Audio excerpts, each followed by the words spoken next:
नमस्कार, प्रारब्ध पर आप सभी का स्वागत है। मैं अवनीश, हमारे साथ गौरव प्रधान जी हैं।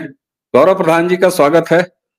और दर्शकों, आज हम गौरव जी के साथ बात करेंगे उस जम्मू कश्मीर में जहां एक राज्य की सरकार अस्तित्व में आ गई है। उमर अब्दुल्ला ने पहली बार केंद्र शासित जम्मू कश्मीर के मुख्यमंत्री के रूप में शपथ ले ली है। अगर हम जरा नंबर गेम देखें, जम्मू कश्मीर की ये जो विधानसभा चुनाव के बाद आई है, 10 साल के बाद चुनाव हुए और अब तो सरकार भी बन गई है। 90 सीटों के लिए चुनाव हुए, जिसमें से 5 ऐसे विधायक हैं जिनके की एलजी उनका मनोनयन करते हैं, यानी 95 की कुल ये विधानसभा हुई। 10% का अगर कैप देखें तो कुल 9.5 यानी 10 मंत्री हो सकते हैं। नेशनल कॉन्फ्रेंस के 42 विधायक हैं और गठबंधन में 6 कांग्रेस के विधायक भी शामिल हैं, यानी कि चुनाव से पहले ही 49 का गठबंधन है। अब कल जब उमर अब्दुल्ला ने शपथ लिया दर्शकों, तो उन्होंने मुख्यमंत्री पद के साथ 4 उनके मंत्री, जिसमें एक deputy chief minister Surendra Chaudhary, जिन्होंने भारतीय जनता पार्टी के जम्मू कश्मीर के अध्यक्ष को हराया, नौशेरा से विधायक हुए, उन्होंने डिप्टी सीएम की शपथ ली। उसी के साथ 3 मंत्रियों ने सकीना इट्टू, जावेद राणा, जावेद अहमद डार और सतीश शर्मा। सतीश शर्मा छम सीट से विधायक हैं। हिंदी में उन्होंने शपथ लिया और शपथ लेने के बाद जय माता दी के नारे भी लगाए। यानी अब एलजी की सदारत में उमर अब्दुल्ला की एक सरकार जम्मू कश्मीर में आ चुकी है।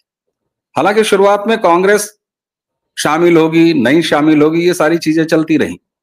आप सब जानते हैं, प्रारब्ध के इस मंच पर अगर हम जम्मू कश्मीर के रेशे रेसे, उसके ताने बाने, उसके पॉलिटिकल और जियो पॉलिटिकल से लेके उसकी मिलिट्री और सुरक्षा, भारत विदेश, ये सारी चीजों पर हम लगातार अपने अतिथि गौरव प्रधान जी से बात करते रहते हैं। गौरव जी, आपका बहुत बहुत स्वागत है। प्रणाम, जय हिंद जी। गौरव जी, इससे पहले कि हम बातचीत शुरू करें, आज कुछ सवाल अपने आप हल होंगे जब हम आपसे बातचीत करेंगे। दर्शकों, मोदी ने किया क्या है? 370 हटा दिया, बहुत अच्छा किया, लेकिन जम्मू कश्मीर में बदला क्या है? बल्कि यहां तक जब सुप्रीम कोर्ट ने 370 के खिलाफ तमाम याचिकाओं को खारिज किया और साथ में यह भी कहा था कि आप जम्मू कश्मीर में सितंबर तक चुनाव करा लीजिए। अक्टूबर तक सरकार बन गई है साहब, नवंबर तक मामला आगे बढ़ चुका होगा। लेकिन जम्मू कश्मीर में वो सरकार तो बनी, बदलाव क्या हुआ?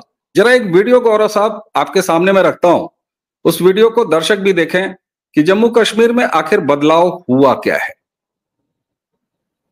Of God, that I will bear true faith and allegiance, that I will bear true faith and allegiance to the Constitution of the state as by the law established, to the Constitution of the state as by law established. I, Umar Abdullah, do swear in the name of God that I will bear true faith and allegiance to the Constitution of India as by law established, that I will uphold the sovereignty and integrity of India, that I will faithfully and conscientiously discharge my duties as Chief Minister for the Union Territory of Jammu and Kashmir. दर्शकों, इस video के पहले हिस्से में 2011 में जब उमर अब्दुल्ला ने जम्मू कश्मीर का मुख्यमंत्री होने के नाते शपथ लिया था, तो वो शपथ आपने पहले दूसरे हिस्से में सुना। आपने ध्यान दिया उन्होंने शपथ क्या लिया था? उन्होंने जम्मू कश्मीर की राज्य के संविधान की शपथ लिया। और दूसरे हिस्से में कल जब वो शपथ ले रहे थे तो उन्होंने भारत के संविधान के प्रति शपथ लिया। और अगला शब्द था कि भारत की संप्रभुता, अखंडता, इस पर अपना समर्थन देते हुए उसकी शपथ लिया। गौरव जी, कैसे विश्लेषित करेंगे इन दोनों चीजों को और क्या इनमें कुछ सवालों के जवाब छुपे हुए हैं? गौरव जी, 10 साल की मेहनत, मैं ऐसे बोलूंगा 75 साल की नाकामी को सुलझाने में 10 साल लग गए, बिना भी एक गोली चलाए, बिना एक लाश गिरे, बिना एक खून खराबा हुए, बहुत पेशेंस से, बहुत चरणबद्ध तरीके से, बहुत प्लानिंग के साथ।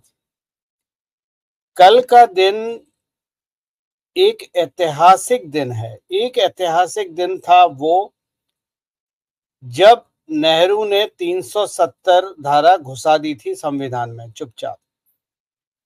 दूसरा ऐतिहासिक दिन था 5 अगस्त 2019 जब संवैधानिक रूप से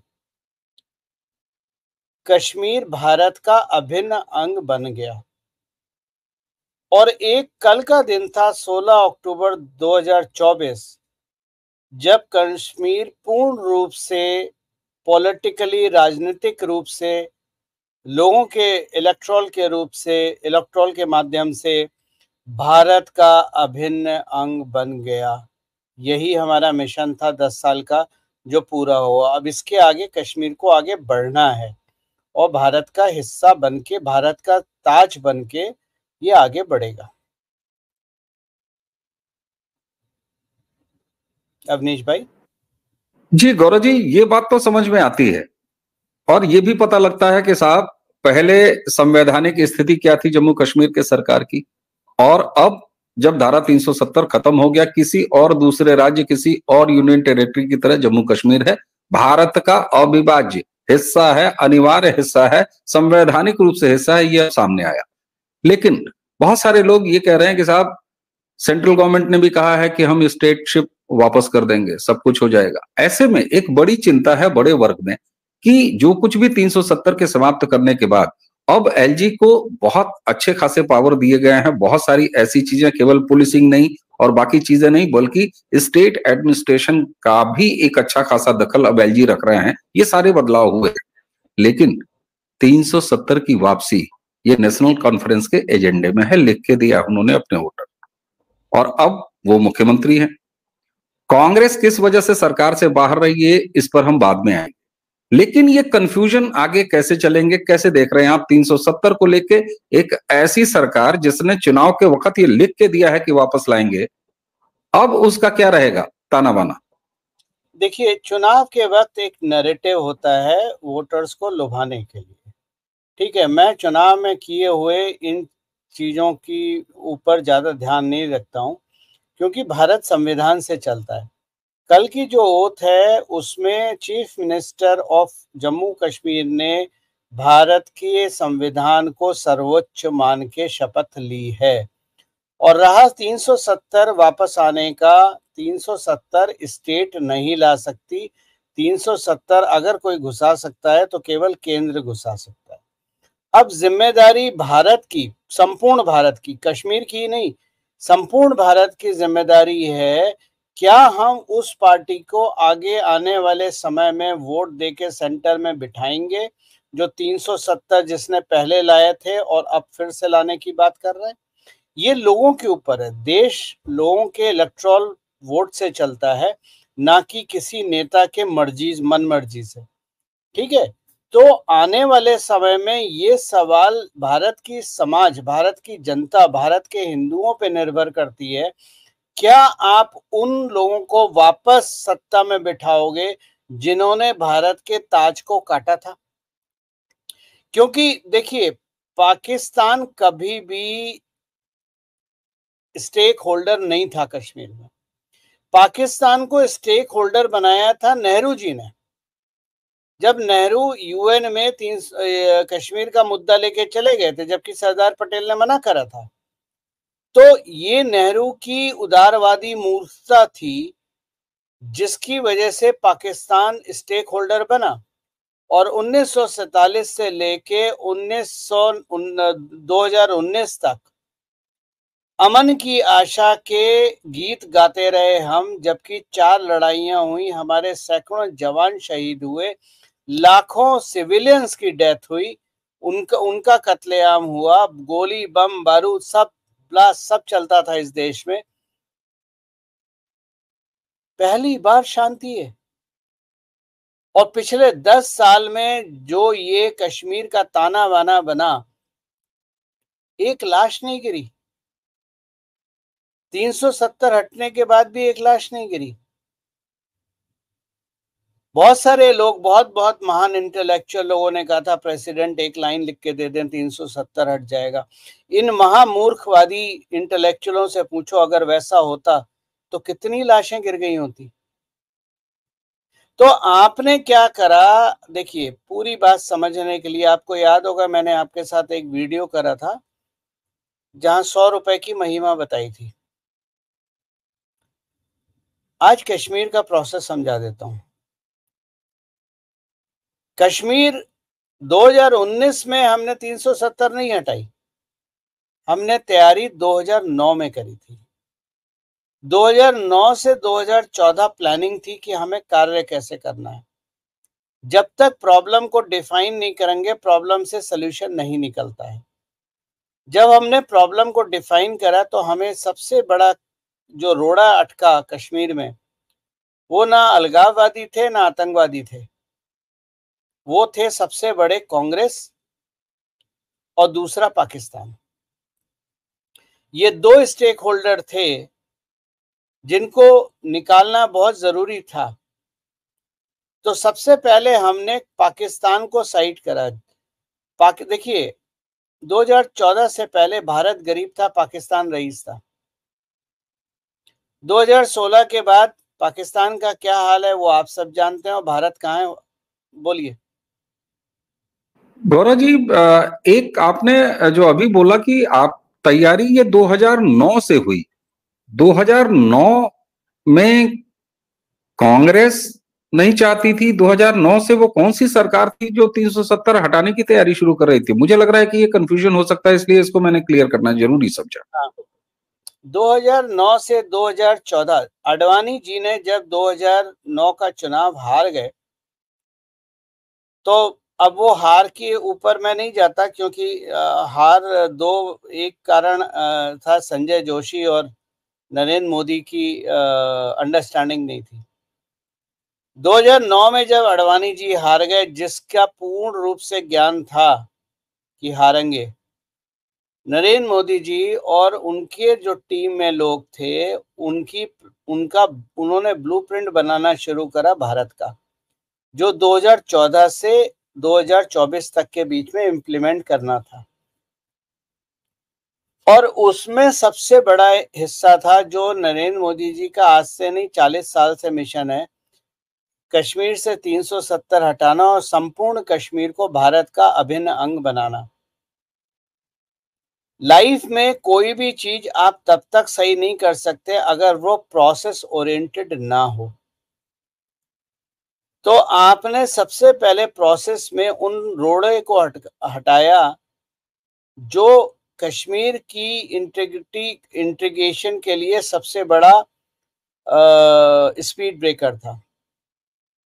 और उसको पाकिस्तान को हटाना आसान नहीं था क्योंकि पाकिस्तान के पीछे CIA हमेशा रहता है, अमेरिका हमेशा रहता है, प्रत्यक्ष रूप से या अप्रत्यक्ष रूप से। उसका एक ही तरीका था कि पाकिस्तान की कमर वहां तोड़ी जाए जिसकी वजह से पाकिस्तान खड़ा हुआ है, और वो कमर थी भारत की फेक करेंसी। आपने जब पाकिस्तान की फेक करेंसी पे हिट करा, पाकिस्तान की कमर टूट गई। और आपको ज्ञात होगा जो अभी यूनाइटेड नेशन जनरल असेंबली की जो गोष्ठी हुई थी, उसमें जो पाकिस्तान के कश्मीर नैरेटिव के साथ जो आखिरी देश खड़ा हुआ था, उसने भी अपने आप को साइड कर लिया और वो देश का नाम है टर्की। अब पाकिस्तान अकेला है। आज की डेट में कश्मीर मुद्दे पे पाकिस्तान अकेला है।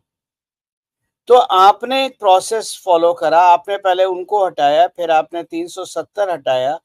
370 हटा के आपने इतने डेवलपमेंट प्रोजेक्ट कश्मीर में ठोके कि जिनकी कोई सीमा नहीं है, क्योंकि कश्मीर पिछले 75 साल से डेवलपमेंट के नाम पे कुछ नहीं हुआ। 370 की वजह से कश्मीर एक किला था जिसमें बाहर से पैसे आप अंदर फेंक देते थे, लेकिन यही पैसे अब्दुल्ला परिवार, मुफ्ती परिवार, उमर फारूक, यासीन मलिक जैसे लोग अपने होटल बनाने के लिए, अपने एसेट जमा करने के लिए खर्च करते थे। कश्मीर में डेवलपमेंट नहीं हुआ। इसका मेरे से अच्छा उदाहरण कोई नहीं दे सकता, क्योंकि मेरी कश्मीर में जितने ट्रिप हुए हैं उतने तो शायद भारत में कोई भी नहीं गया होगा, नेता भी नहीं गए होंगे। जो पुल 10 साल से नहीं बन रहा था श्रीनगर में, 10 साल से, और हर साल उसका बजट इंक्रीज होता था, 370 हटने के बाद, एलजी शासन आने के बाद 1.5 साल में वो पुल बन के तैयार हो गया, उद्घाटन हो गया और गाड़ियां दौड़ने लगी। और ये एक नहीं है, ऐसे बहुत सारे उदाहरण है, एक उदाहरण नहीं है। कश्मीर की सड़कें, बहुत सारे उदाहरण। तो 370 हटना और कल के बीच में आपने जो काम करा, आपने समाज को, कश्मीर के समाज को बताया कि अगर आप भारत के साथ हो तो भारत का क्या फर्क है, भारत के साथ होने का क्या विजिबल आपको दिखाना जरूरी है, प्रूफ दिखाना जरूरी है। वो कश्मीर का डेवलपमेंट हुआ। आपने टूरिज्म पुश करा, जिसमें जो लोग आतंकवादियों के रहमो करम पे पलते थे वो अपनी मेहनत से अपने पैरों पे खड़े होने शुरू हो गए। 370 हटने के बाद आज तक स्कूल बच्चे, छुट्टियां नहीं होती हैं। पहले ये हालत थी कश्मीर में, ऑन एन एवरेज जो स्कूल खुलते थे पूरे साल, वो 90 से 180 दिन के लिए स्कूल खुलते थे। आज वही स्कूल का कैलेंडर कश्मीर का वही है स्कूल और कॉलेज का कैलेंडर जो भारत के किसी भी हिस्से में है, जो नोएडा में है, जो दिल्ली में है, जो बैंगलोर में है, जो चेन्नई में है, वही कैलेंडर आज स्कूल का और कॉलेजेस का कश्मीर में है। तो ये फर्क लोगों ने देखा। अब यहां पर जो प्रश्न आता है, तो लोग दिल से मोदी जी के साथ हो गए और यही कारण रहा कि 370 हटने के बाद भारत के तिरंगे को उठाने वाले लोगों की संख्या बढ़ गई। अब सवाल ये है, जो बहुत सारे हमारे सोशल मीडिया के बड़े बड़े लोग हैं जिन्होंने कश्मीर में कभी जीवन में पैर नहीं रखा होगा, 75 ट्रिप तो भूल जाइए, कि जी मोदी ने इतना कुछ करा लेकिन मोदी को वोट नहीं मिला। और मैंने इस बात को कई बार कहा है कि 5 अगस्त 2019 से लेके चुनाव तक हमारी कोशिश कश्मीर में वोट लेने की नहीं थी। अगर भाजपा की सरकार बनती, मान लीजिए भाजपा जीत जाती, भाजपा की सरकार बनती, तो दुनिया में नैरेटिव क्या जाता कि भाजपा ने कश्मीर में आर्म ट्विस्टिंग करी है। और ये जो वीडियो आपने पहले दिखाया है, तो भाजपा का मुख्यमंत्री है तो वो भारत के संविधान की ही शपथ लेगा, यही नैरेटिव होता। इसलिए जरूरी था कि कश्मीर में वही लोग वापस आए जिन्होंने कश्मीर को बर्बाद करा था, जो 1990 के जेनोसाइड के मास्टरमाइंड थे। फारूक अब्दुल्ला से बड़ा क्रिमिनल कश्मीर का कोई नहीं है, जिसने सैकड़ों हिंदुओं को कटवा दिया आतंकवादियों के हाथ। भाई जब जगमोहन के पास पहुंची थी फारूक अब्दुल्ला तो लंदन भाग गए थे गोल्फ खेलने। तो ये जरूरी था कि वही लोग वापस सत्ता में आए और भारत के संविधान की शपथ लें और भारत के हिसाब से काम करें और उनकी डोर एलजी और केंद्र के हाथ में रहे। अब हम वो काम उनसे करवाएंगे, अब हम वो काम उनसे करवाएंगे। देखिए, जीवन में हर चीज सीधी लकीर नहीं होती है। चोर को मारने के लिए सबसे अच्छा जो व्यक्ति होता है वो चोरी होता है। वो आपने देख लिया अभी बंबई में क्या हुआ, ठीक है ना। वो जमानत और ये और वो का टंटा छंटा ही खत्म, सीधा टिकट काट देते हैं। तो ये लोग, अब जम्मू कश्मीर में उमर अब्दुल्ला वो काम करेगा जो हम चाहेंगे। और इसीलिए जब उसने 370 वापस लाने की बात करी तो सबसे ज्यादा खुशी और मुस्कुराहट मेरे चेहरे पे थी, क्योंकि यही तो हम चाहते थे कि तुम 370 को लाने की बात करो और उसके बाद भारत के संविधान की शपथ लो, और ताकत सारी एलजी के हाथ में। दिल्ली में जो गलतियां हुई थी उनको सुधारा गया और एलजी को वो सारी शक्तियां दी गई। अब उमर, किसी ने, कुछ लोगों ने लिखा अब वो फिर आ गए पैसे कमाने और कॉन्ट्रैक्ट में। भाई साहब ऐसा है, अब हर कॉन्ट्रैक्ट की फाइल एलजी साइन करेंगे।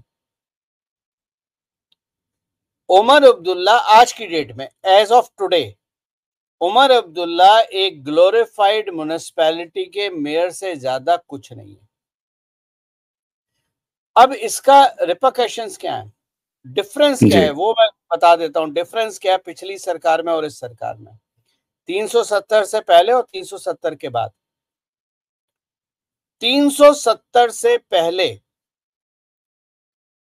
कोई भी ऑपरेशन सिक्योरिटी फोर्सेस अगर करती थी तो उसकी permission operational detail chief minister और जम्मू कश्मीर के होम मिनिस्टर के साथ शेयर करी जाती थी। आज के टाइम में अब जो उमर अब्दुल्ला ने शपथ ली है और भारत के संविधान की, एलजी के अंडर में कोई भी सिक्योरिटी फोर्सेस का ऑपरेशन उमर अब्दुल्ला को बताने की जरूरत नहीं है। कोई भी पुलिस का ऑपरेशन उमर अब्दुल्ला की सरकार को, उमर अब्दुल्ला को बताने की जरूरत नहीं है। सिक्योरिटी फोर्सेस, पुलिस फोर्स की, पैरामिलिट्री फोर्स की इंडिपेंडेंस बरकरार है। यानी जम्मू कश्मीर का जितना ऑपरेशन है, आप लोगों में से बहुत सारे लोग इस बात को नहीं जानते कि चाहे अर्धसैनिक बल हो, पैरामिलिट्री फोर्सेस हो, जैसे सीआरपीएफ है, बीएसएफ है, एसएसबी है इत्यादि हैं, या जम्मू कश्मीर पुलिस है, कश्मीर में ऑपरेशन हेड करता है इंडियन आर्मी के लेफ्टिनेंट जनरल। ऑपरेशन हेड वो होते हैं। तो अभी जब एलजी के हाथ में सारी पावर हैं और ये ग्लोरिफाइड मेयर हैं, भारतीय फौज को भारतीय ऑपरेशंस, कोई भी ऑपरेशंस करा जाए उसके लिए उमर अब्दुल्ला को बताने की जरूरत नहीं है, इन्फॉर्म करने की जरूरत नहीं है। चाहे वो ऑपरेशन फौज का हो, आरआर का हो, सीआरपीएफ का हो, बीएसएफ का हो, जम्मू कश्मीर पुलिस का हो। ये फर्क है। ठीक है, बहुत बड़ा फर्क है, अपने आप में बहुत बड़ा फर्क है।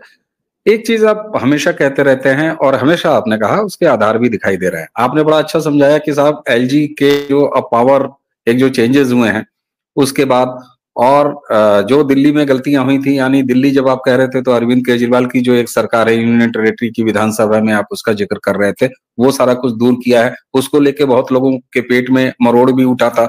मैं सिर्फ अरविंद केजरीवाल और उनकी पार्टी की बात नहीं कर रहा हूं, इस उमर अब्दुल्ला के मामले में भी, हालांकि तब तय नहीं था कि उमर अब्दुल्ला आ रहा है। एक चीज आप हमेशा कहते रहे हैं कि साहब जम्मू कश्मीर में हिंदू मुसलमान नहीं। गौरव जी, अगर मैं परिणामों को देखूं, जहां भारतीय जनता पार्टी 29 सीटें लेके आई है, यह अलग बात है कि सबसे बड़ी पार्टी नेशनल कॉन्फ्रेंस है। ये भी सच है कि नेशनल कॉन्फ्रेंस ने उमर अब्दुल्ला, फारूक अब्दुल्ला की पार्टी ने 370 की बहाली ये लिख के दिया था। चुनाव के दौरान जो कुछ भी वहां से फीड आया तो ऐसा लगा कि 370 की बहाली ये चाहती है वैली की जनता, जबकि जम्मू की जनता ने ऐसा नहीं समझा। ये परिणामों में दिखाई देता है। एक क्लियर कट बंटवारा वैली और जम्मू रीजन में वोटिंग का पैटर्न और वहां से निकले विधायक, आया हुआ रिजल्ट ये साफ साफ बताता है। क्या अब भी गौरव प्रधान कहेंगे कि जम्मू और कश्मीर में हिंदू मुसलमान नहीं है? नहीं है, मैं अब भी कहूंगा और मैं आगे भी कहता रहूंगा, क्योंकि मैं केवल परसेप्शन पे नहीं बोल रहा हूं, या मैं सोशल मीडिया या मीडिया के द्वारा क्रिएट करा हुआ नैरेटिव पे नहीं बोल रहा हूं। मैं दोनों चीजें ना पढ़ता हूं ना देखता हूं। मैं अपने 75 ट्रिप 76 ट्रिप के अनुभव के आधार पे बता रहा हूं। कि आप श्रीनगर से बाहर जब निकलेंगे और जितना दूर जाएंगे, भारत का झंडा उतना ही ऊंचा होता चला जाएगा। इसीलिए मैंने पहले लिखा था कि Modi has one Srinagar, BJP has one Jammu and RSS has lost both. ये 3 लाइनें लिखी थी, बहुत गहरी लाइनें हैं। समझाएं इसको बिल्कुल, और उसमें तीसरी तो बेहद खतरनाक लाइन है। हाँ, मोदी को श्रीनगर में सब पहचानते थे। कश्मीर की जो भी स्ट्रेटेजी है वो मोदी के दिमाग की स्ट्रेटेजी है। जब हम मोदी का दिमाग बोलते हैं तो मोदी का दिमाग, अजीत डोभाल का दिमाग और एक्सटर्नल अफेयर मिनिस्टर जयशंकर का दिमाग, इसमें हम राजनाथ सिंह भी जोड़ सकते हैं, अमित शाह भी जोड़ सकते हैं। ठीक है, ये टीम है।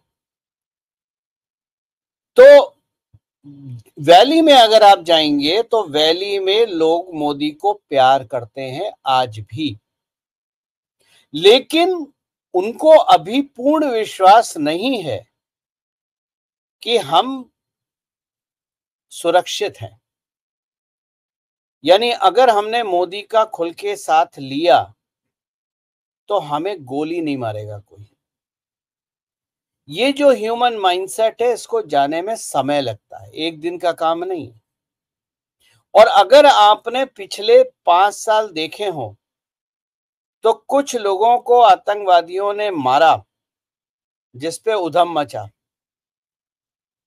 अगर आप वो सारी हत्याओं को चरणबद्ध तरीके से डीप बिना बायस हुए सोचेंगे और उसका निष्कर्ष निकालेंगे तो आपको ये समझ में आएगा वो केवल इसलिए मारा गया था ताकि वैली में लोगों के मन में भय रहे।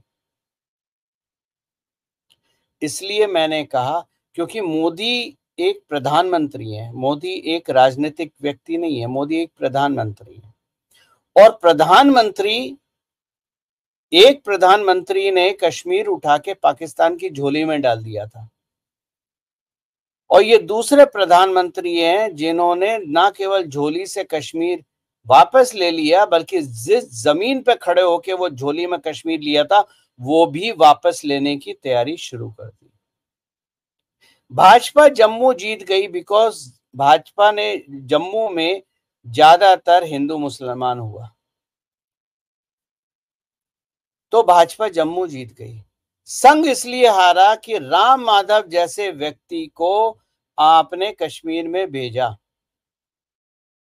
राम माधव मीडिया नहीं जानता, सोशल मीडिया की तो बात ही मत कीजिए, लेकिन हम जैसे जो लोग हैं जो जमीन पे काम करते हैं, जिन्होंने जमीन देखी है, जिन्होंने लोगों से मिलते हैं, सैकड़ों लोगों से मिलते हैं, कई गांव में गया हूं, मैं तो कश्मीर के चप्पे चप्पे पे गया हुआ हूं।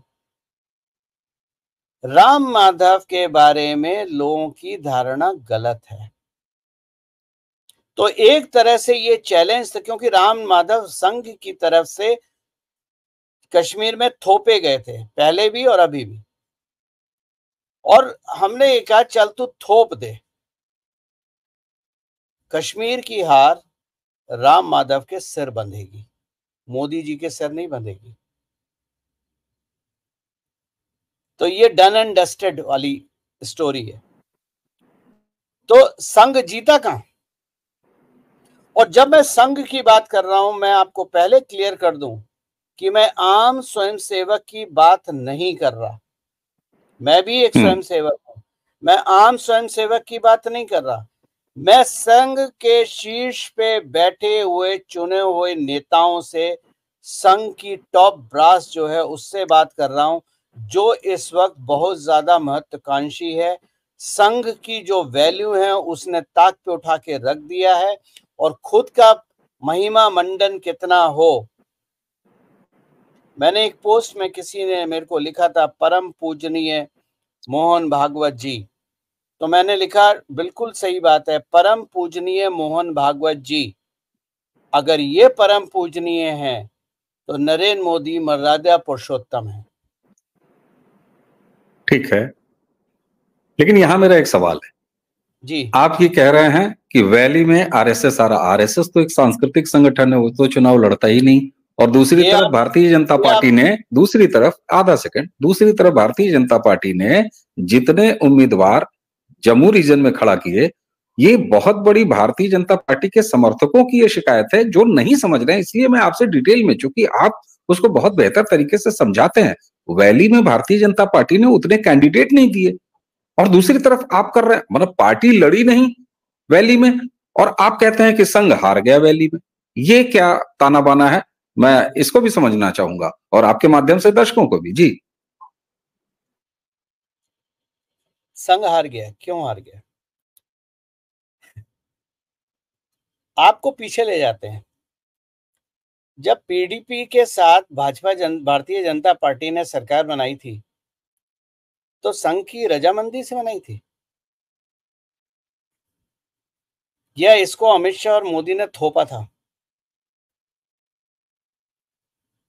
क्यों बनाई थी? इसलिए बनाई थी कि आगे चल के 370 हटानी है और हमें जब तक सरकार में नहीं होंगे, जब तक होम मिनिस्ट्री में नहीं होंगे, तब तक स्टेट इंटेलिजेंस ब्यूरो की रिपोर्ट हमारे पास कैसे आएंगी? हमें क्या पता चलेगा? संघ उसके फेवर में नहीं था। आपकी बात सही है, वैली में हमारे कैंडिडेट ज्यादा नहीं थे, जीतने ही नहीं थे, हमें पता है। हमें तो जानबूझ के कुछ भी करके इलेक्ट्रॉली संवैधानिक रूप से चुनाव के माध्यम से नेशनल कॉन्फ्रेंस को जिताना था ताकि हम उस इंसान को सत्ता में बैठाएं जो जेनोसाइड कर चुका है। अब तू सुधारेगा, हम नहीं सुधारेंगे, अब तू सुधारेगा, कंधा तेरा होगा, बंदूक मेरी होगी। पूछूं?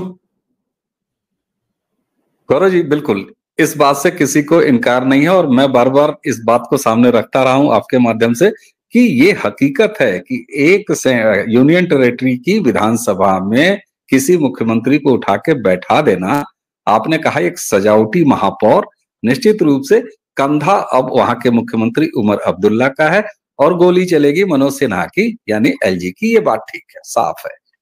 लेकिन एक चीज अब एक और बता दीजिए कि अगर पीडीपी महबूबा के साथ पिछली बार सरकार बनाई तो मैंने भी उस समय, हालांकि मैं इस यूट्यूब चैनल पर नहीं था, लेकिन मैं अपने सोशल मीडिया प्लेटफॉर्म पे ये लिखा करता था, बिल्कुल यही बात कि अगर किसी के दिल में आपको जगह बनानी हो या उसका सीना फाड़ के रख देना हो, दोनों ही स्थितियों में आपके हाथों की पहुंच उसके सीने तक, उसके दिल तक होनी चाहिए फिजिकली।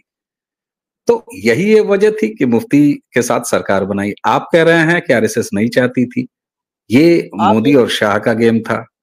आप एक बात सोचो, अभी जो चुनाव हुए, भाई 370 हटने से पहले भाजपा ने महबूबा मुफ्ती के साथ सरकार बनाई थी, लेकिन उसके बाद अब जो चुनाव हुए उसमें महबूबा मुफ्ती साफ हो गई, यहां तक कि उनकी बेटी भी हार गई, जमानत भी जब्त हो गई।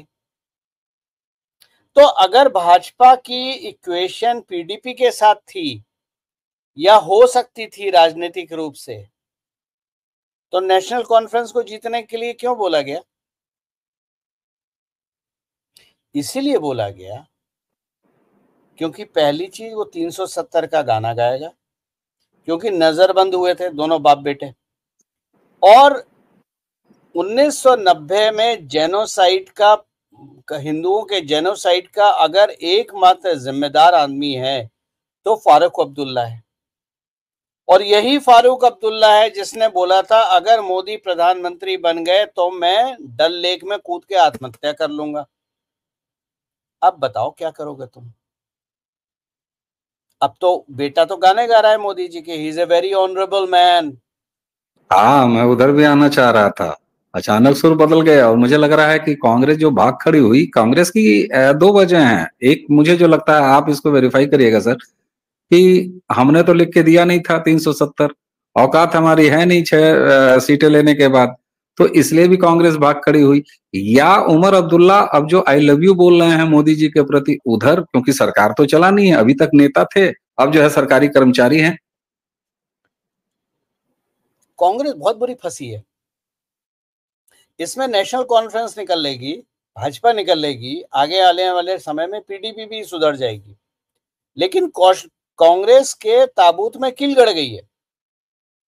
आप पिछले 7, 8, 10 इलेक्शन के डेटा निकाल के देख लीजिए, इतिहास में सबसे कम सीट कांग्रेस को इस बार मिली है, लेकिन गाना ऐसे गा रही है जैसे भारत का प्रधानमंत्री तो राहुल गांधी बन गया। तो देखिए, एक जगह तो हमने उन्हें जलेबी खिला दी और यहां हम उनसे बिरयानी बनवाएंगे और खाएंगे हम। ठीक है, ये बिल्कुल। और शपथ लेने के कुछ घंटे पहले तक ये बात चल रही थी कि साहब जो कांग्रेस के जम्मू कश्मीर प्रेसिडेंट हैं वो मिनिस्टर इंडक्ट होंगे और इन 4 मंत्री में उनका नाम रहेगा। 50 वीआईपी पहुंच गया, पूरा जो है वाड्रा खानदान पहुंच गया, पूरा माइनो खानदान पहुंच गया वहां पे। लेकिन हासिल क्या हुआ कांग्रेस को, ये कुछ समझ में नहीं आ रहा। भाई मेरे, तभी तो मैं कल बहुत मजे ले रहा था। क्या कारण था कि 5 दिन पहले मेरे घर में मेडिकल इश्यूज हैं, मेरी माँ भी बीमार है, मेरी पत्नी की टांग टूटी हुई है, बेड पे हैं, मैं भी अभी आपको पता है 1 महीने की मेडिकल इश्यूज से निकला हूँ। 4-5 दिन पहले मैं कश्मीर में क्यों गया था? 76 ट्रिप था और पर्सनल तो था नहीं। बीमारी में कोई घर वालों को बीमार छोड़ के अगर जाता है 2-3 दिन के लिए तो मतलब काम बहुत जरूरी है, टाला नहीं जा सकता। तो देखिए, हम लोग छोटे छोटे सिपाही हैं, हम लोग मामूली लोग हैं, पायदे लोग हैं, हमारी कोई विसात नहीं है चेस बोर्ड पे और हमारी कोई औकात नहीं, हम बहुत मामूली लोग हैं, लेकिन हम जाते हैं, गाना गा के वापस आ जाते हैं। हमारा रोल जो है बारात में किराए के गाने वालों की तरह है। भाई कुछ निछावर मिल जाती है, कुछ पैसे मिल जाते हैं, और हम तो वो भी नहीं लेते, जो लेते हैं वो फाउंडेशन में डाल देते हैं और करा के अपने आ जाते हैं और आज आराम से बैठे हुए हैं घर में अपनी मशीनों के आगे। तो देखिए, समझ में आती है ये बात। देखिए अवनीश भाई, ये जो 10 साल की मेहनत है ये बहुत प्रोसेस ओरिएंटेड है, सीरियस टॉक बता रहा हूँ। ये 10 साल की मेहनत बहुत प्रोसेस ओरिएंटेड है। पहले आपने जो कश्मीर के स्टेक होल्डर्स हैं उनको सेपरेट करा, फिर आपने जो उसमें की स्टेक होल्डर हैं जो 75 साल से अमन की आशा के गाने बजा रहे थे उनको आपने साइड करा। कुछ लोगों को आपने बर्बाद कर दिया फाइनेंशियली कि वो किसी लायक ना रहे। जो उनकी बैक थी उनको अपनी तरफ मिलाया। इसमें सबसे बड़ा योगदान ट्रम्प का है कि ट्रम्प चुनाव हार गए और एक लंगूर आके यूएस का प्रेसिडेंट बन गया, तो जो बचा कुचा था वो भी उसने मिट्टिया मेट कर दिया। तो बहुत सा देखिए, ये ऐसा नहीं है अभी होना था, ये सिचुएशनल होता है। अफगान से अमेरिका नहीं गया होता, सिचुएशन दूसरी होती। बिल्कुल। ट्रम्प प्रेसिडेंट बन गए होते, बाइडेन ना बने होते, सिचुएशन दूसरी होती और उसको दूसरी तरह से हैंडल करा जाता। तो जब आपके वेरिएबल्स ज्यादा होते हैं, जैसे हम मैथ्स में, आप भी इंजीनियर है, मैं भी इंजीनियर हूं, अगर इक्वेशन में वेरिएबल्स ज्यादा हैं तो वो प्रोसेस बहुत लंबा हो जाता है और जितने कम वेरिएबल होंगे इक्वेशन उतनी अच्छी होती है और उतनी फास्ट कैलकुलेशन होती है। Exactly. तो जब आपकी सारी सिचुएशन वेरिएबल्स के ऊपर डिपेंड करती है, इसमें कोई ये नहीं होता इस तारीख को यही होगा। हाँ, एक टेंटेटिव आइडिया जरूर होता है कि ये 2019 के बाद होगा या 2019 से पहले होगा। तो मैंने 2014 में, 15 में, 16 में, जब ये सुब्रमण्यम स्वामी शोर मचाते थे कि एक लाइन लिखो और 370 हट जाए, तो मैंने बहुत स्ट्रांगली बोला था, मैंने कहा 370 और राम मंदिर 2019 के चुनाव के बाद होंगे, क्योंकि दूसरा इलेक्शन जीतना एक इलेक्टोरल मैंडेट होता है कि हम पिछले आपके कार्यकाल से खुश हैं। और जहां तक नरेंद्र मोदी की अप्रोच है लाइफ में, जैसे कि जनरली जो पॉलिटिकल पार्टी की अप्रोच होती है, कांग्रेस की खास तौर से, एक चुनाव से दूसरे चुनाव होती है। भाई जब वो बोलते हैं कि हम आपको ये चीज फ्री देंगे, तो उनका विजन अगले 10 साल 20 साल का नहीं है, उनका विजन अगला चुनाव है बस। लेकिन नरेंद्र मोदी का कोई भी कार्य उठा के देख लीजिए, वो अगले 1000 साल के लिए भारत को सिक्योर करके जाएंगे।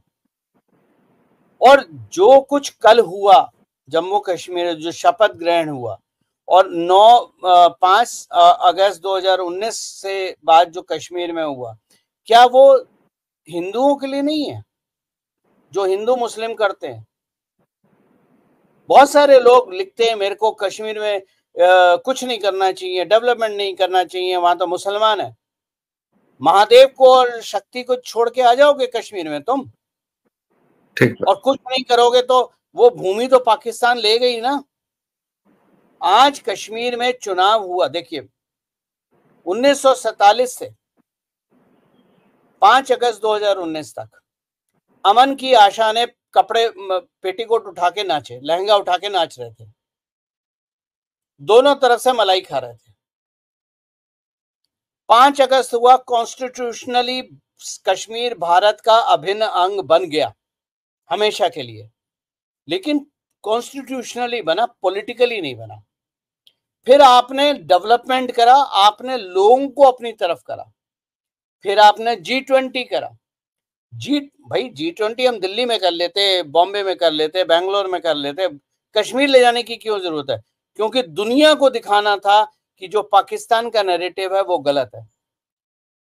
कश्मीर में पीस है, डेवलपमेंट है, खुशहाली है, टूरिस्ट आ रहा है, भरा पड़ा है। आपने G20 बाई आउट करा। 100 नेशन है दुनिया में देखने वाले, यूएन के सारे बड़े नेशन वहां बैठे हैं, सब देख रहे हैं, कश्मीर को महसूस कर रहे हैं, फोटो खिंचा रहे हैं, शॉपिंग कर रहे हैं, यूपीआई भी चल रहा है, सब कुछ चल रहा है। अल्टीमेटली किसके पिछवाड़े में आग लगी? पाकिस्तान के।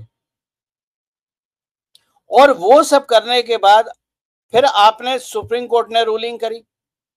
पहले तो सुप्रीम कोर्ट ने 370 के खिलाफ जो भी याचिकाएं थी सबको खारिज करा, उसको कॉन्स्टिट्यूशनल वैलिडिटी दे दी हटाने की। फिर उसने कहा कि आप इलेक्शन कराओ 17 सितंबर तक। आपने चुनाव कराया, दुनिया को ये बताया कि हम अपनी जुडिशरी, हमारी जुडिशरी इंडिपेंडेंट है और हम अपनी जुडिशरी की कितनी इज्जत करते हैं।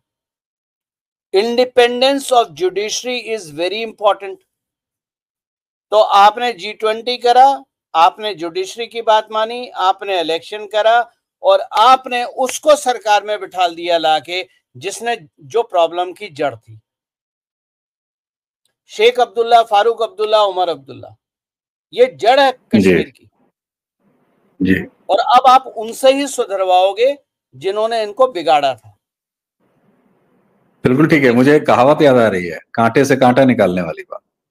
जी, तो देखिए मैं इसीलिए बोलता हूं कि ये जो हमारे सोशल मीडिया पे हम सारे पूजनीय बड़े भाई लोग हैं, हम तो बहुत छोटे इंसान हैं। जो इन्फ्लुएंसर हैं, इनके कहने में मत आया करो।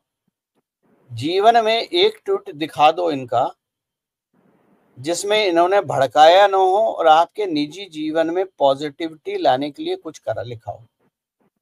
बिल्कुल ठीक बात है।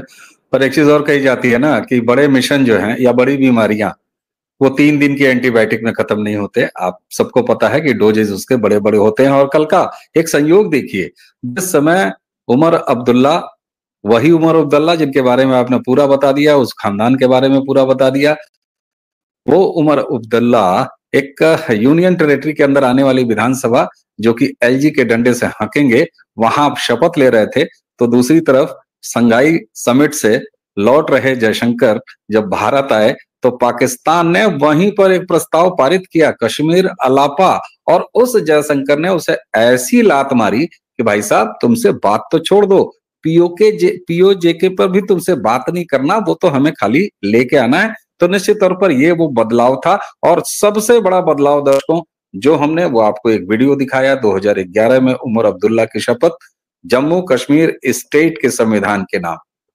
और कल उमर अब्दुल्ला की शपथ भारत के संविधान के प्रति आस्था दिखाते हुए। ये वो बदलाव है जिसकी प्रतीक्षा और जिसका धोखा हमें 15 अगस्त 1947 से लेके अब 370 के हटने तक दिखाया गया कि भारत हमारा अंग है, जम्मू कश्मीर का अंग है, जम्मू कश्मीर अंग है, जम्मू कश्मीर अंग है। जहां हमारा संविधान लागू नहीं, वहां किस बात का अंग है?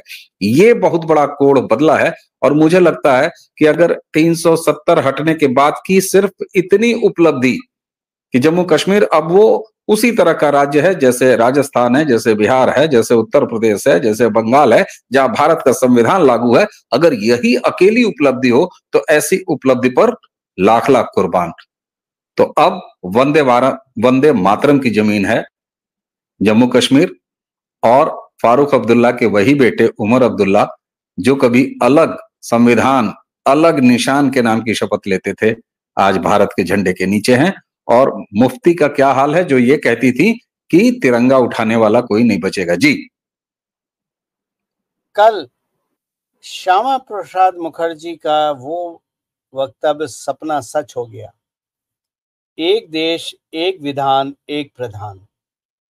कल संपूर्ण भारत को खुशी मनानी चाहिए, पर अफसोस ये है कि जो हमारे इंटेलेक्चुअल लोग हैं उनको समझ में ही नहीं आया कि कल कितना बड़ा दिन था। बहुत बड़ा दिन था, बहुत बड़ा दिन था। और रही बात अगर भारतीय जनता पार्टी के लिए पॉलिटिकली मैं कहूं, तो जम्मू कश्मीर राज्य में अब तक का सबसे बड़ा नंबर लेके आई है, 29 सीट। ये कोई कम उपलब्धि है। और रही बात वही वाली कि 3 दिन के एंटीबायोटिक में बीमारी नहीं निपटती है भैया, कभी कभी डॉक्टर डोज बढ़ाता है। जी, आज देखिए, मेरा पहला जम्मू कश्मीर का ट्रिप अपने जीवन में 17 मई 2017 को था, जब मैं जीएसटी काउंसिल की मीटिंग में मुझे निमंत्रण मिला था और मैं गया था। उसके बाद मेरा दूसरा ट्रिप था 5 अगस्त 2019 को दोपहर को 2 बजे मैं लैंड करा था। और 76 ट्रिप अभी कुछ दिन पहले का था। आज मैं दिल से सभी कश्मीरी भाई बंधुओं को प्रणाम करता हूं। मैं सभी फोर्सेस, खासतौर से बीएसएफ और इंडियन आर्मी का बहुत बहुत नमन करता हूं कि जिन्होंने मुझे अपने ट्रिप में रहने के लिए एक छोटा सा बिस्तर दिया, 2 रोटी खिला दी ताकि मैं अपना काम कर सकूं, और थोड़ी बहुत जब जरूरत पड़ी तो सिक्योरिटी भी मिली। अब मैं आज बहुत खुश, मैं सच बता रहा हूं, मैं कल बहुत खुश था, दिल से बहुत खुश था। मैं इमोशनल नहीं हूं, लेकिन जब आपकी मेहनत, जब आपका मिशन सक्सेसफुल होता है, तो बस बालकनी में बैठ के एक सिगार जला के और जो शांति का अनुभव करते हैं ना, वो बहुत होता है। तो मेरे सारे फौजी भाई, मेरे सारे जेएनके पुलिस वाले, मेरे सारे बीएसएफ के मित्र, आर्मी के मित्र, लेफ्टिनेंट जनरल से लेके नीचे तक सब, आप सबका बहुत बहुत आभार, बहुत बहुत शुक्रिया कि आपने मेरे जैसे एक तुच्छ इंसान को अपने काम करने के लिए सोने की जगह दी और 2 रोटी खिला दी और अवार्ड भी दे दिया। बिल्कुल, और अवार्ड भी दे बिल्कुल और बिल्कुल। तो दर्शकों देखिए, अब जम्मू कश्मीर में भारत के सभी अपने भाई बहनों को समर्पित करता हूँ। जाइए, भारत का अभिन्न अंग है, महादेव और शक्ति की भूमि है, शिव और शक्ति की भूमि को जाके प्रणाम कीजिए। कश्मीर उतना ही सेफ है जितना दिल्ली है या हिमाचल है या बॉम्बे है या कलकत्ता है या बैंगलोर है। बिल्कुल। अब मेरा अलविदा कहने का वक्त आ गया कश्मीर को, मैंने काफी कर लिया, मैं कहीं और जाऊंगा।